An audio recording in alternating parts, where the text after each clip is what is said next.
with the living people, our people, with the living Sierra Leone. For news, views, and entertainment, stay tuned to Society for Radio Democracy, 98.1, simply the best.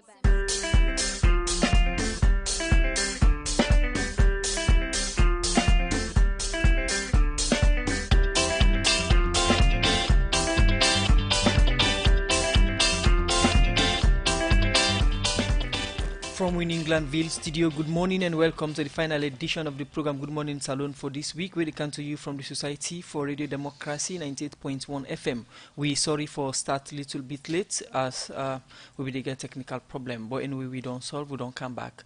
Today, na Friday, September 11, 2020, we will bring you this edition of the program Good Morning Salon. Musa Kamara, na minim.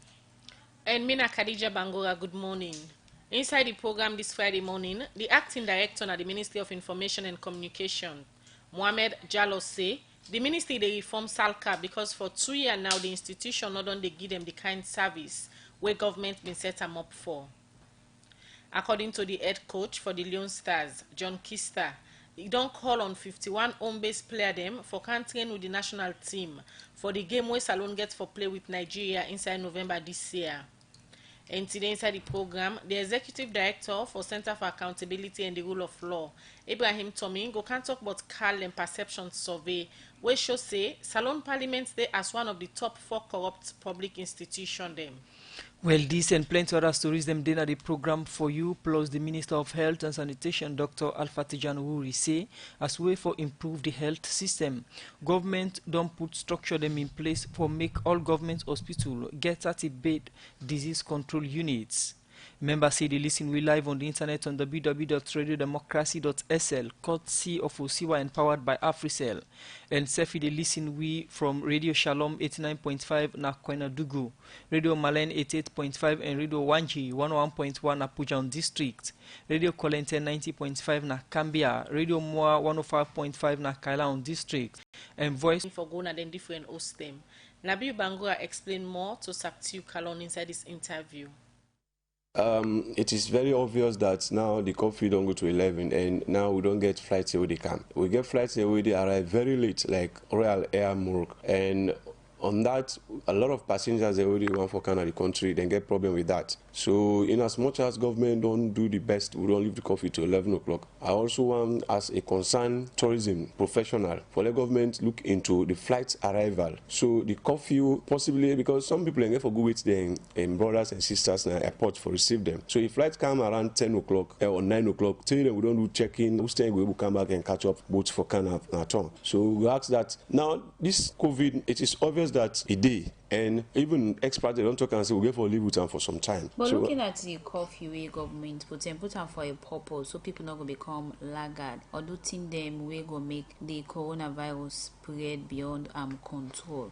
You think say this call way they make timely? Well, it is obvious that it get positive results, the coffee. But now looking at the for try for open up the economy, they ask kindly plead to government for review again this curfew, especially for potential tourists they want for Canada, the country. Passengers already fly come to the country with the time arrival na airport. And you know for we can lungi you get for crossover with either speedboat or ferry. Obvious that some flight the ferry not able to catch up, the passenger not able to catch up with the ferry pass then take speedboats, which is very costly. And so if we try to open up the economy, they plead to government for maybe review the curfew, possibly if they send them to midnight, which is 12, or because this COVID we live with them for some time now. Most of them will just get for protect and prevent yourself from contacting. So I believe say because some countries they say we don't get a lot of cases and deaths, they don't even live with curfew, but so they still operate. In your call way they make our appeal. Is it enough for extend them or for Poland totally?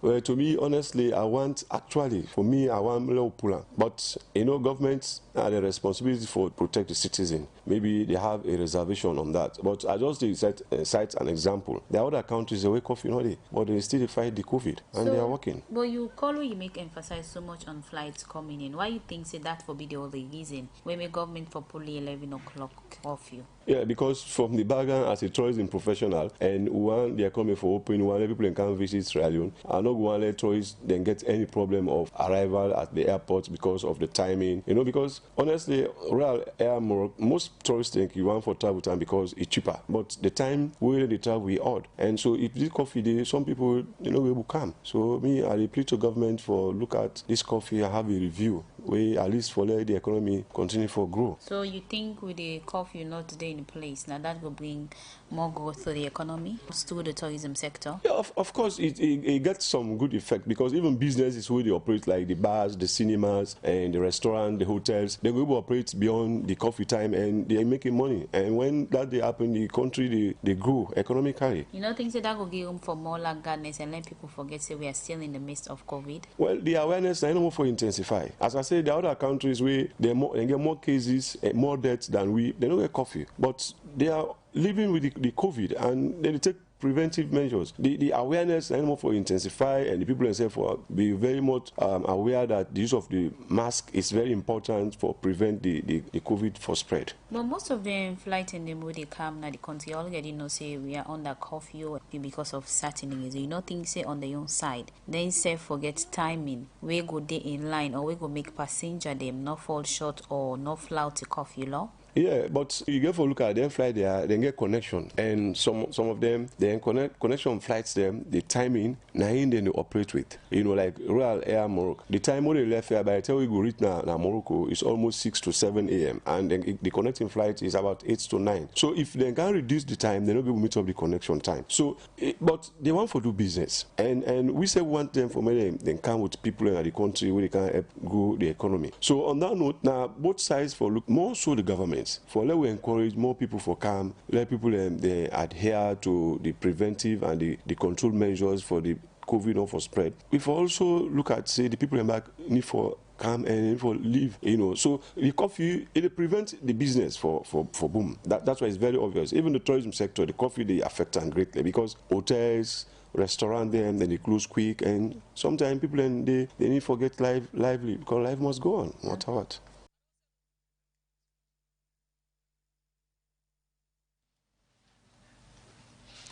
All right, the program where they listen, a Good Morning Salon, they come to you from the Society for Radio Democracy, 98.1 FM, and that's be the Executive Director, na Center for Awareness and Participation in Tourism. Nabi Bangura be the talk to Saptiu Kalon inside that interview day.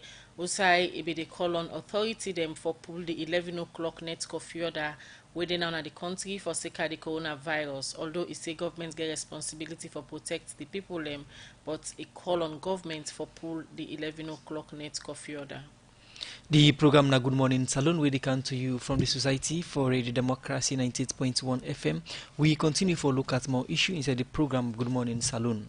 We said the Minister of Education, Dr. Fatijan Wuri, say government together with them partner them don't put structure them in place for make all government hospital get 30-bed disease control unit as for return to the country in well body sector. For more on this, we join Wani Gahoja. We don't have some of the basic things are not around for people to work. Staff complain, patients complain, administrators complain. Sometimes I wonder whether I should come here or not. Voice of the chairperson at the government teaching hospital Dr. Sonia Spencer, be the talk for the challenge them where the hospital and the patients them they get important and basic equipment them for sustain the hospital.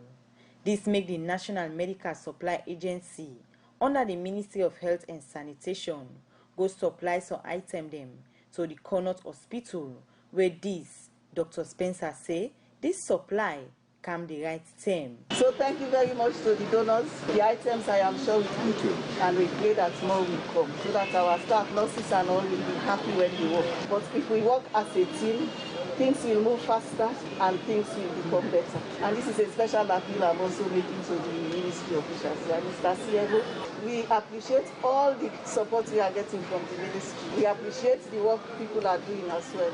But there are certain behaviors that have to be changed.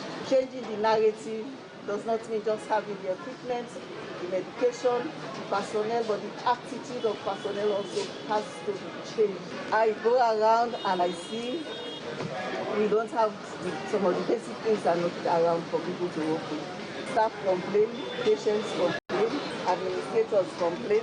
Sometimes I wonder whether I should come here or not. But I am happy that today I can see some items, I believe much needed items, still have corona around. Therefore, we need all the sanitizers, we need all the things that I see. And I am sure they will be put into good use. Where it be the talk for second item, yeah.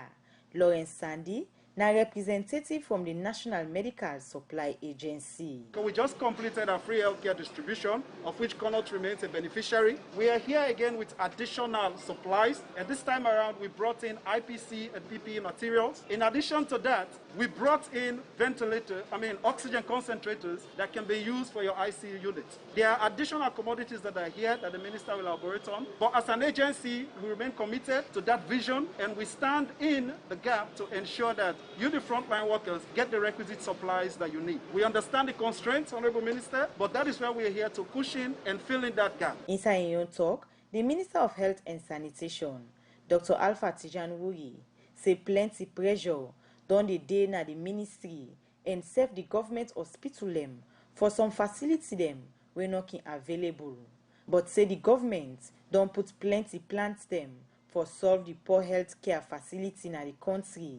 Where one of them now for provide 30-bed disease control units now all government hospital them with support from them partner them. If you pick up the budget for the supplementary budget for government, you would observe that there is a quota, an amount to rehabilitate every government hospital in Sierra Leone. It is described as a COVID response one, but the bulk of that project is a health system strengthening project. In that project, we would get a 30 to a 40-bed unit in every district. Sierra Leone for disease response. Isolation and treatment center built now that would finish next year.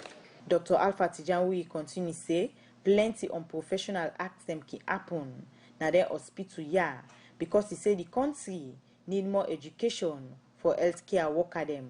When that is say now the government in main focus. That is a major gap, and I wanted to appreciate that this ministry is now going to focus on lifting on education, upgrading the skills of those that we need to serve us. I am taking this opportunity to go around a lot of issues because the picture that is associated with Connaught for the last bomb has been very difficult indeed. Someone here that lost his father and said he was left for a couple of days, no treatment because we are waiting on a COVID results. It is assumed that the result is done right here. It is assumed that it was deliberate for the surgeons or the medical doctors not to have addressed that individual. I want to use this platform, first of all, to express our sincere apologies to the family. Well, the essence of this meeting is for you to get the confidence that government of Sierra Leone wants to look out for itself and for its people in the health sector. We started off with enrollment, employment, 4,000 more in this year, 4,000 more health workers into the system. We have already gone through and we now have PIN codes for 3,105 of those. The others are along the pipeline to make it 4,000. Dr. Alpha we end up say government get plenty projects them where they not already start, where he say as they implement all them projects here, the country in healthcare sector go get rank. For Radio Democracy, me Nawaniga Oja. 7:47 at the time from the studio clock, and we dey continue with the program. Good morning, Salon. We dey come to you from the Society for Radio Democracy 98.1 FM.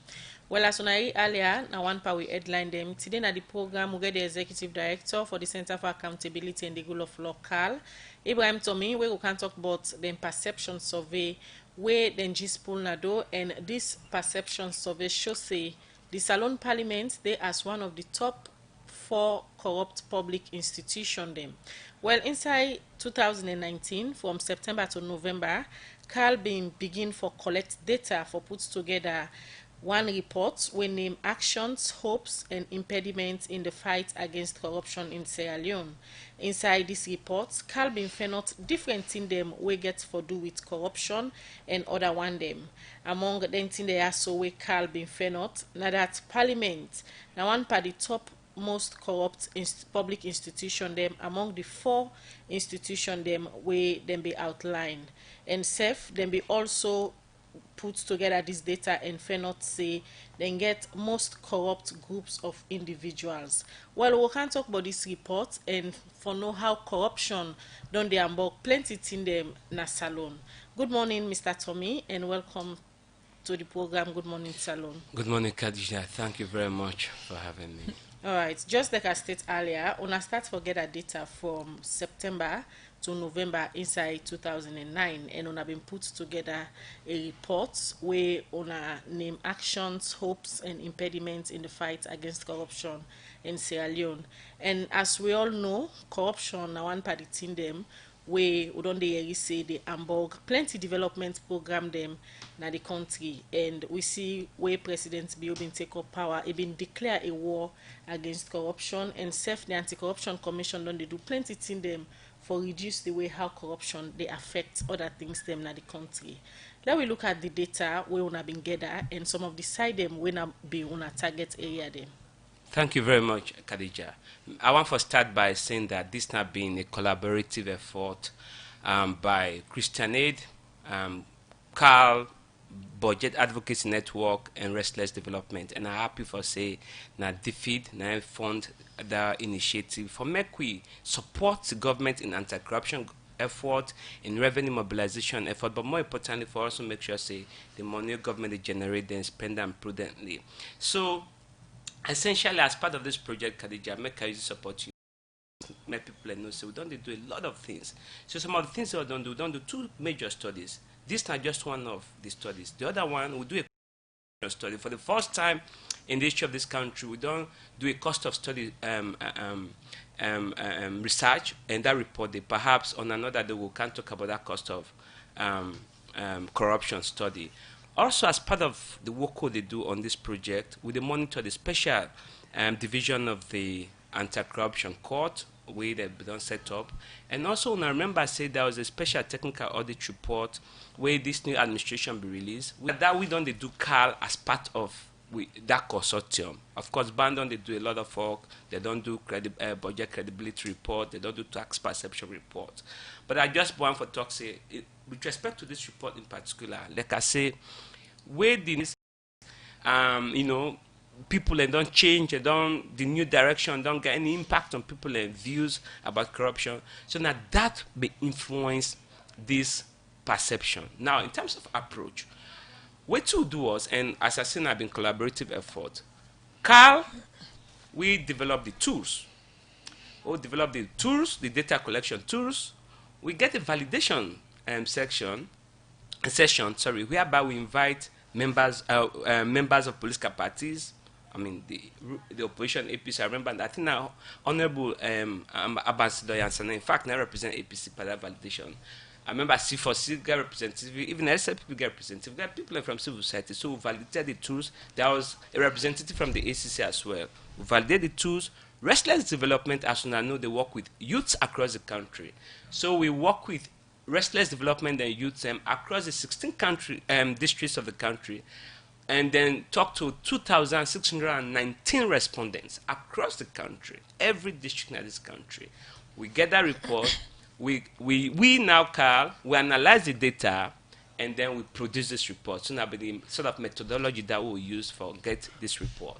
Wouldn't have been the target group inside this 2,000, among these 2,000 people and wanna do survey with?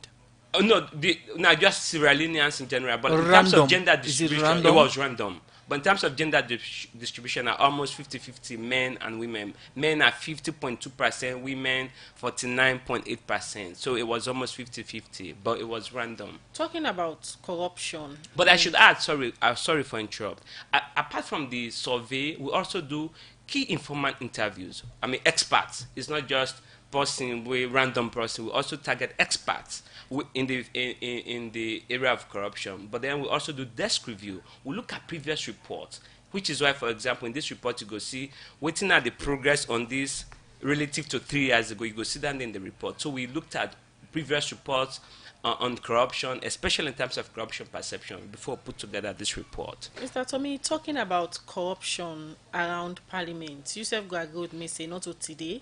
People don't begin the allegations say corruption really they happen inside the House of Parliament within lawmaker them we suppose for represent them people and make law the way they favor the people. We don't there is so many allegations them we get for good corruption. During this on a perception survey we on be they do. What be the main target or what be the main question what be they put before the respondents them we make wanna reach at this conclusion say Parliament they among the topmost corrupt public institution?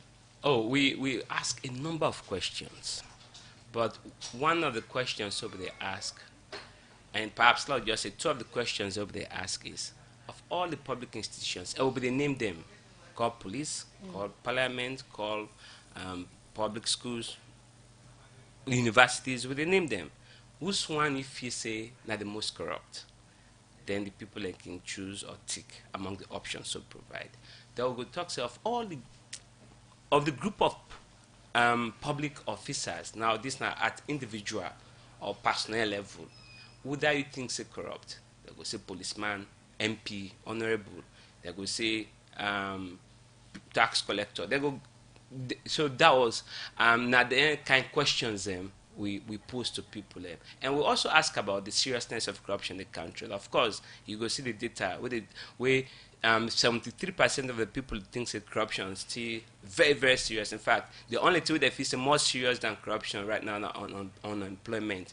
In other words, corruption is the second most serious problem for people. But at least 80% of the people think that corruption are one of the binding constraints to with development. So it's a major, major issue. As you say, una be ask different question them.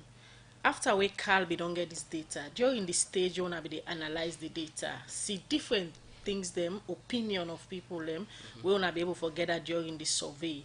You be reached to any point where you surprise say why names of members of parliament them, or maybe why parliament as an institution for fall as such categories say then are one of the most corrupt public institutions. So you know what my party can say, you don't get to be emotional about data. This now people with parliamentarians represent.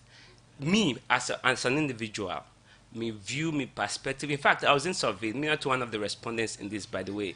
Me view don't get anything for do with this report. It was what the people said. So naturally, as a person reading the report, obviously the fact that people think say parliamentarians are corrupt, in fact, they're saying that they're then at the second most corrupt group of public officials, you should be concerned. But as somebody said, perhaps you shouldn't be surprised. Because remember, their perception they are not built over 1 year, it's not built over 2 years. It's been built over a long, long period of time. And perhaps we need to investigate, work with parliament, work with other actors to make sure, say, we deal with perception. And, you know, perception is perception. I waiting for the thing. But sometimes perception can be reality. So what are the realities of parliament? Why are these perceptions sort of persisting? So that's the sort of thing we all need for work. We can look at the key findings them na this una report una name action, hope, and impediments in the fight against corruption.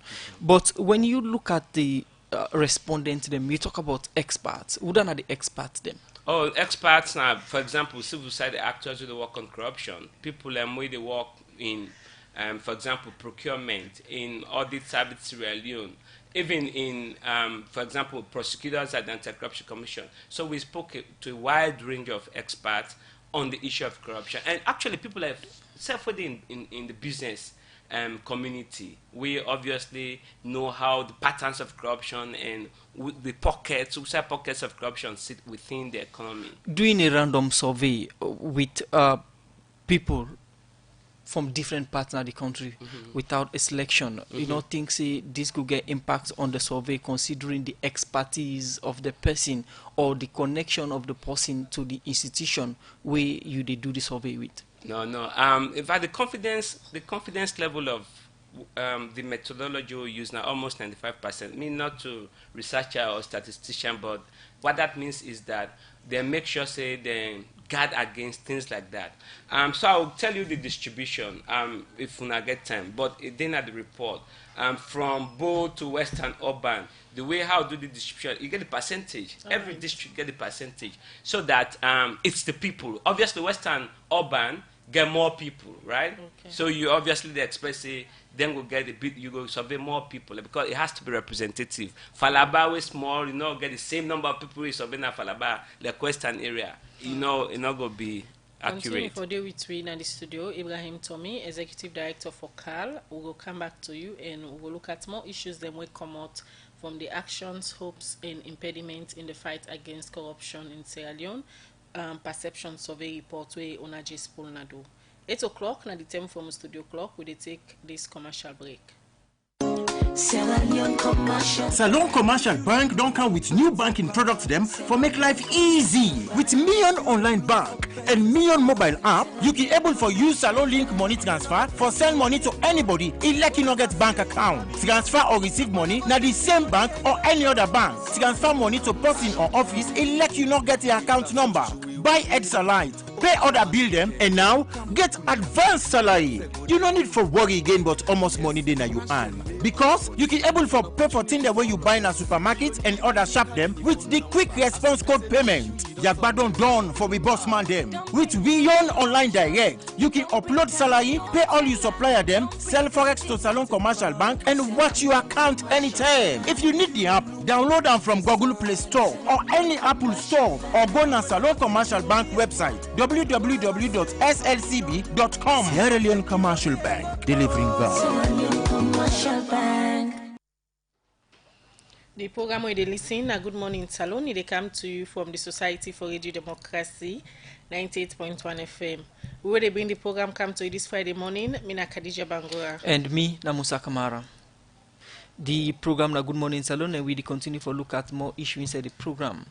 As Kapawa Ship to be get an arrangement with government through Electricity Distribution Supply Authority EDSA for supply lights na the eastern part na Freetown, but the ship don't tap for operate and safe go left saloon.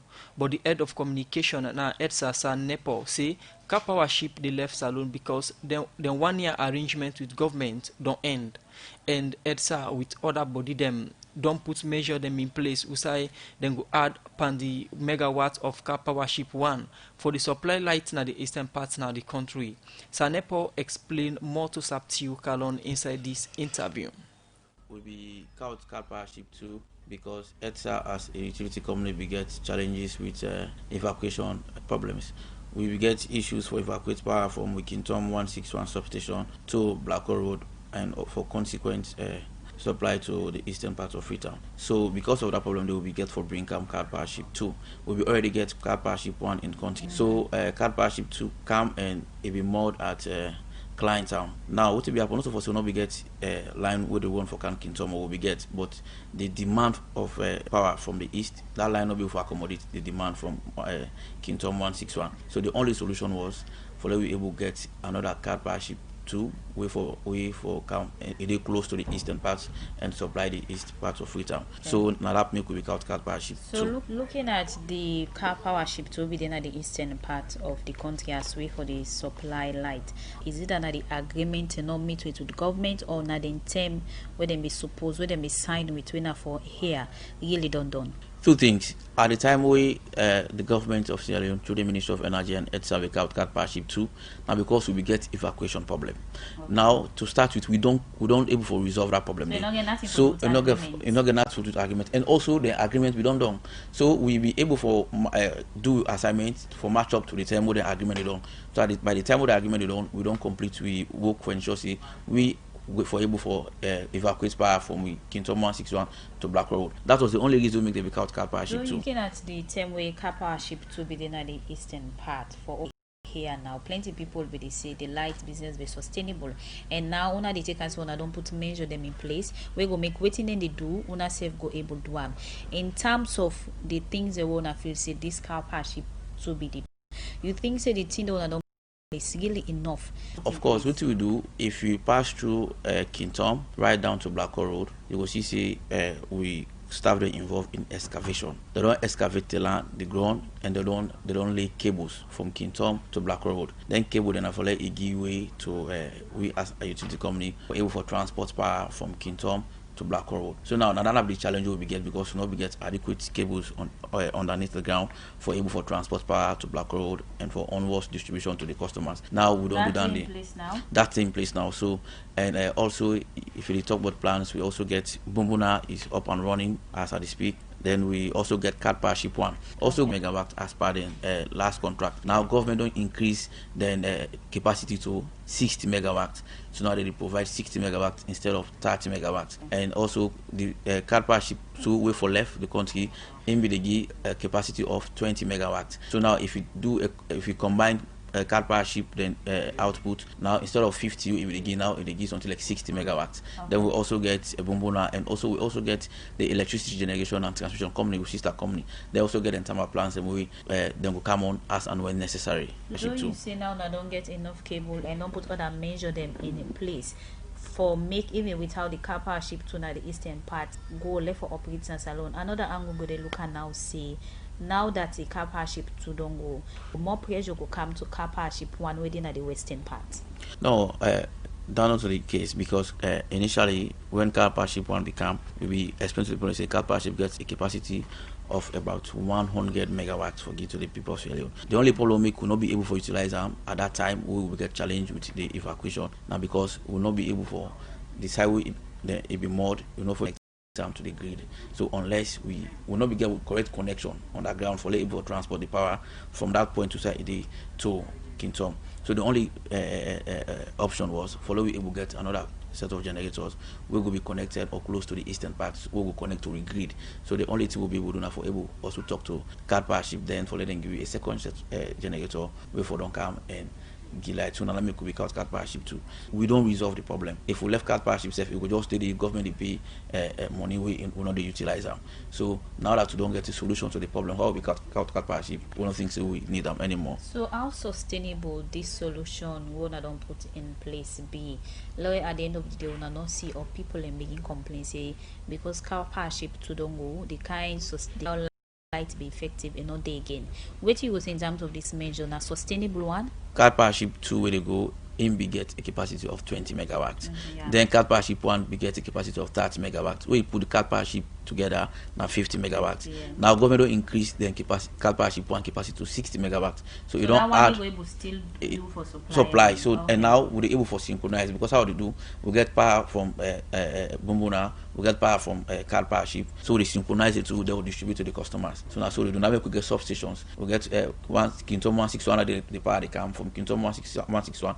We send our substation, we send our Black Road, we extend, we serve the east, and we send our substation there for the various communities. So even after rainy season, we still go able to operate in a different measure they don't put in place. Of course, I'm make you see even with sister company on AGTC, then get the internal plans, then they stand by. In the case where we need them for come on the bus, they will come on the bus and complement the already existing megawatts today. However, we will not want to let people also misconstrue the fact that even when everything being equal, we can experience minor challenges in the system. For instance, sometimes you can get areas we get blown transformers, we will make them not get access to electricity. You get areas where they get bank poles, you get areas where they get cut wires. We're not going to let people then feel say total outage.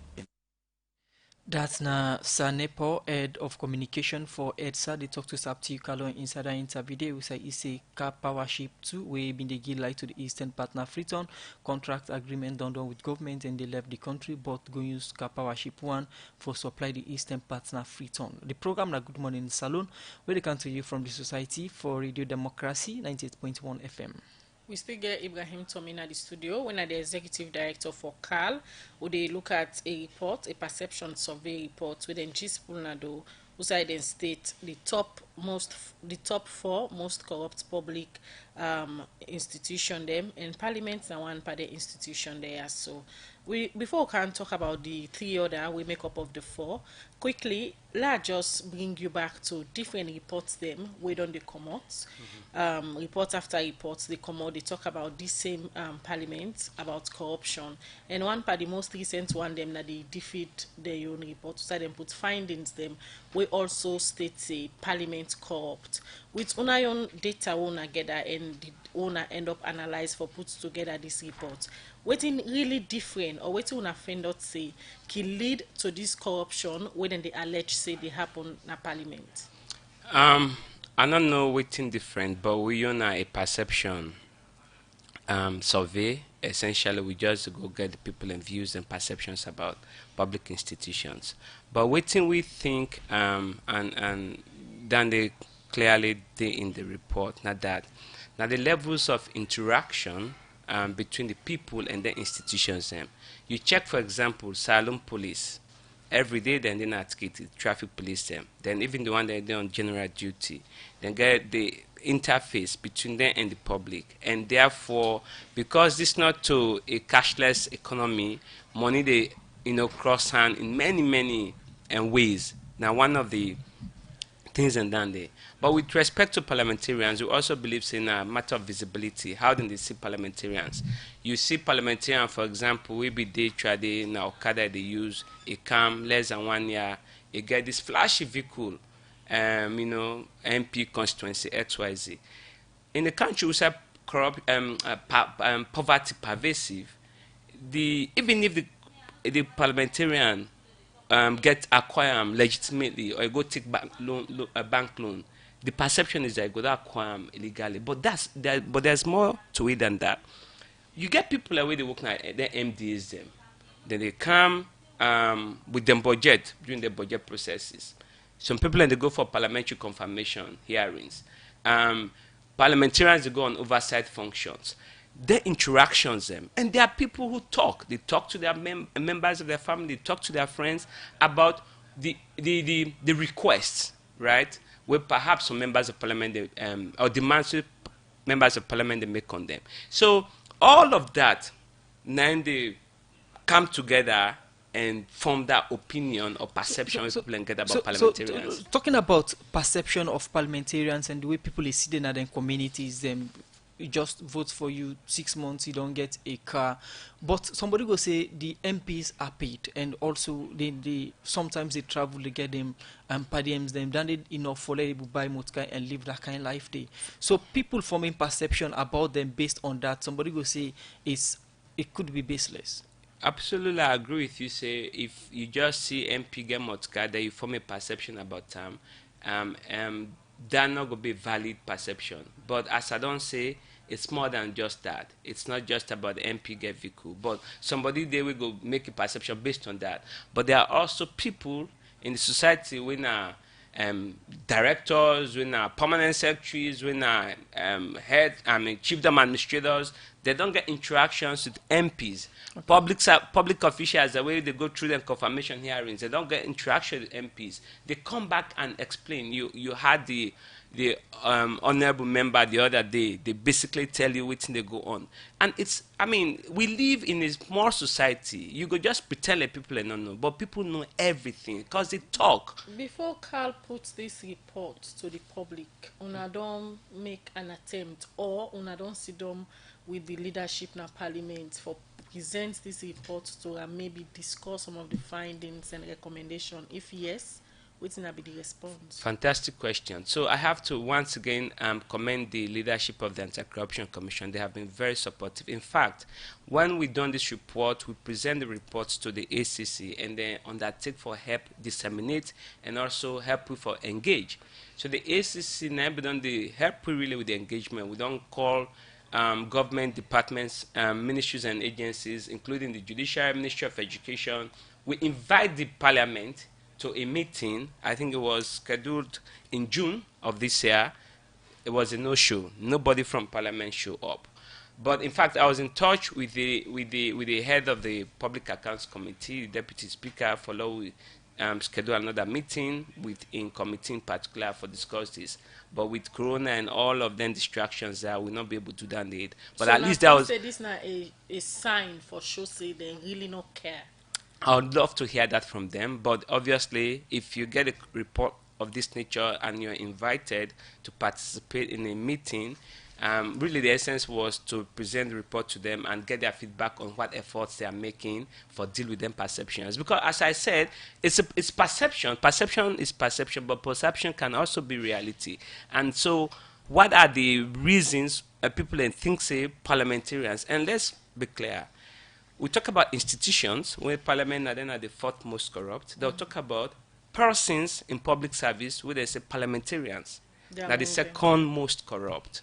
So now the two distinctions. So the people name the institution. Yes, then they will name the individuals or the persons. Yes. So then think really that parliamentarians as individuals, not just parliament as an institution, which is the fourth most corrupt, but parliamentarians as individuals are the second most corrupt. So for me, it really requires self-reflection. We all for work. Parliament now a very, very important institution. Musa, 1 second. Then very important. If Parliament do the right thing, perhaps half of the time or 90% of the time, let's raise the standard.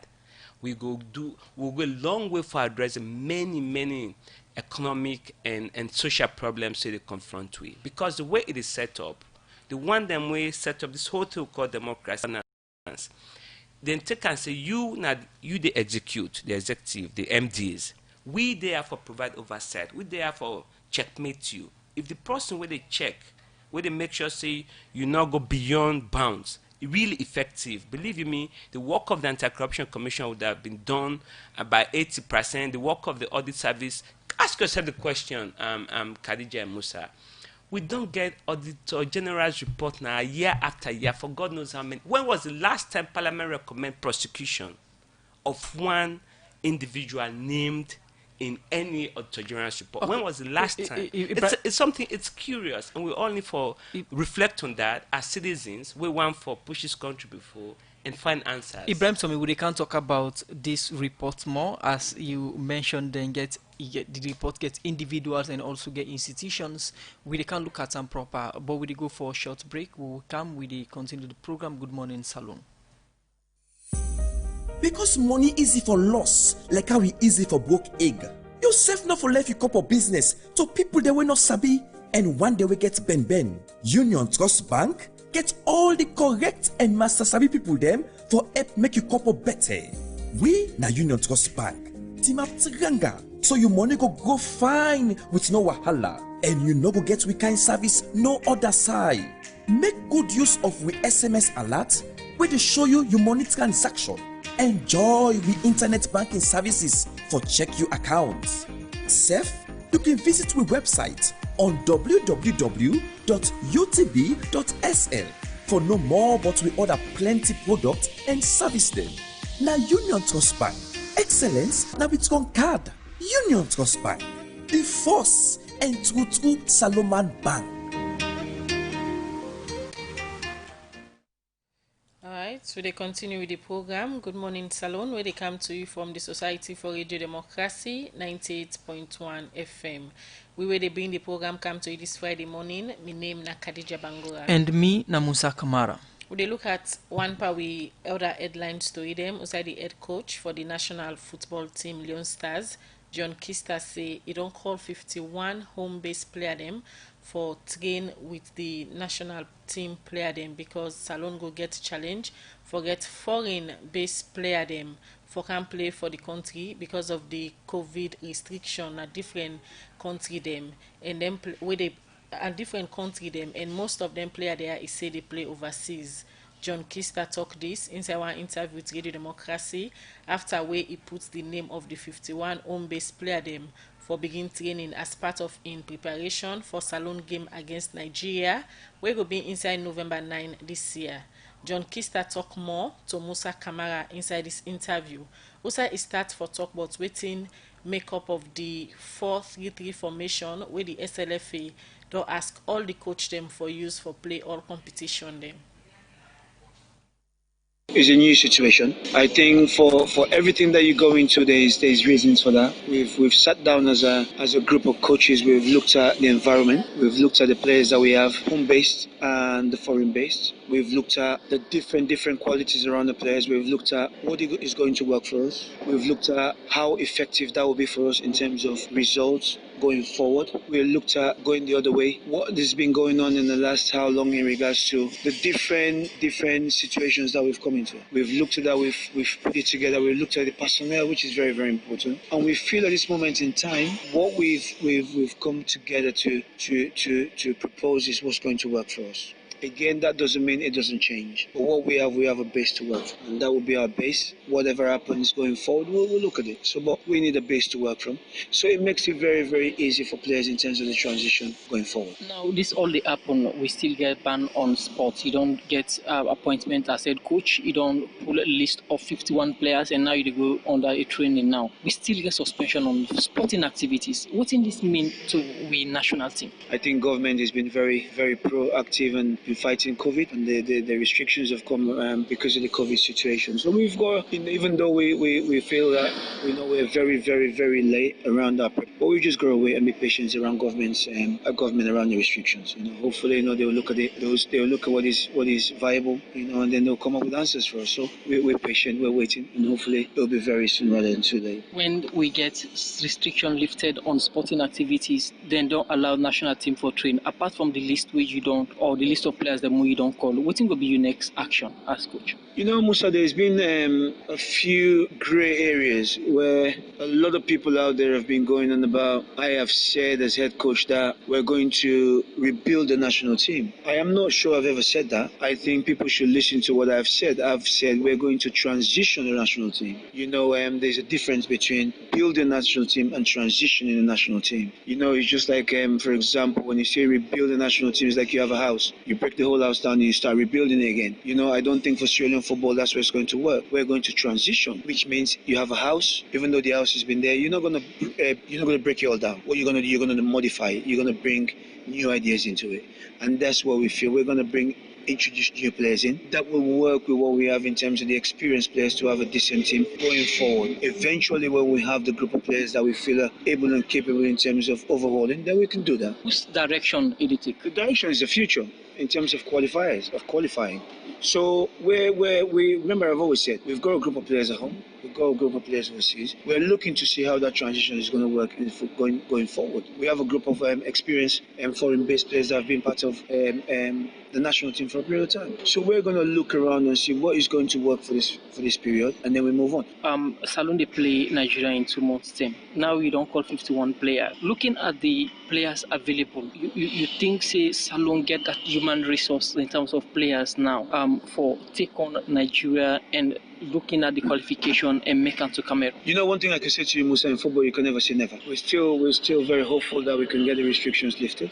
So we can crack on with the players at home. A lot of people are questioning why have I called invited 51 players. I have done that for a reason. And the reasons behind that is, number one, the boys at home have not played for a period of time. So we've gathered a group of players to get training going, whilst we're waiting for the restrictions to be lifted permanently and football activities carry on. Number two, most of the players that have come into this group are going to be part of the under-20s, which have a competition as well in December. So when they come in, we're preparing them as well, giving them a lot more preparation. Number three, the COVID situation around the world in regards to the foreign-based players. In different parts of the world, the situations around restrictions change from day to day, depending on the COVID situation. Are we going to be 100% reliant on that? So you have players that are overseas. Come November, when we're thinking, we have to bring a few players to come in, and then what happens if the COVID shop? Do those players come in? They don't come in. So we have to look at what we have at home. So we're preparing players now, just in case the inevitable happens. Again, the players that we brought in, a lot of the players have not trained for a period of time. Some are going to be very good around preparation. Some players are not going to be. There's going to be injuries. There's going to be some players, it will take them time to get their fitness levels up. And we don't have time to wait for those players. Some players, they will take them 2 months, 3 months going into the season. I think you've seen that in league games in this country where Some teams don't pick up until towards the first half of the Premier League and then the second. Some teams do pick up. That tells you the conditioning levels are different. So different players will work differently in regards to conditioning. So these are all things I've looked at. That's why we've called a group of players to come in and work. So we see who can handle that, who cannot handle that, and again look at the situation around COVID in overseas. So people sometimes have to have a holistic view around what we're doing and say, okay, well, why is that? And I'm sure from these people understand why I did that. The national football team, John Kista, they talked to Musa Kamara inside that interview day, but the decision where it take for call 51 home-based player them for begin train with the national base player them for sake of the game where Salon go play against Nigeria inside November 9 this year. The program na Good Morning Salon, we continue the program, and the Salon government through NACOVAC just wants for let the general public know say the COVID-19 test where passenger them be they take before then come Salon. Now they're supposed for take 1 week before the person travel, and serve the same thing they happen if you want for come out of the country or come out of the country. If you don't get you test now, you earn 1 week before the time where you intend for travel. The program na Good Morning Saloon, where you can hear from 98.1 FM. We continue for look at more issues inside the program. This being 10 after cabinet meeting, them being greasy, them for unbundle the Salon Cable Limited Salcab. We mean say them for reform the work way Salcab they do. And according to the acting director of communication at the Ministry of Information and Communication, Mohammed Jallo, say the reason for this reform now because the ministry cannot say for 2 years now the institution don't they get quality service, not only give quality service to people them we make governments being set them up for. Mohammed Jallo talked this before member of parliament from the Transparency Information and Business Committee, where then go explain to member of parliament them the reason we make them one for unbundle Salcab. Princess Pias gets more Iguna reports. One of the limited Salcab, where the ministry say then they scatter the submarine sector. How they want for do this separation? Mohammed Jallo, now the acting director